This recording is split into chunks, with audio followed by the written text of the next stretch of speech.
Hello দর্শক, ইউরোর দ্বিতীয় সেমিতে হবে জমজমাট লড়াই। ইংল্যান্ডের প্রতিপক্ষ নেদারল্যান্ড।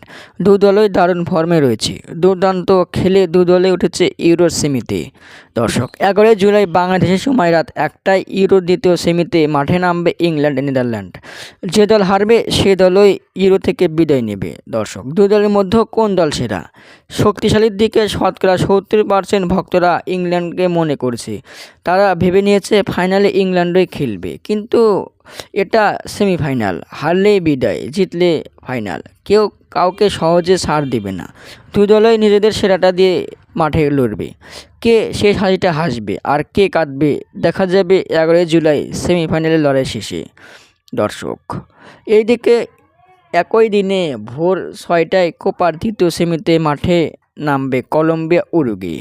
কোপা আমেরিকা ও ইউরোর প্রত্যেকবারই একসাথে শুরু হলেও আগে ম্যাচ খেলে ইউরো, তারপরে কোপার ম্যাচগুলো বেশিরভাগই শুরু হয়। দর্শক, কে উঠবে ফাইনালে, ইংল্যান্ড নাকি নেদারল্যান্ড? আপনাদের মতামত কি কমেন্টের মাধ্যমে জানিয়ে দিন। ধন্যবাদ।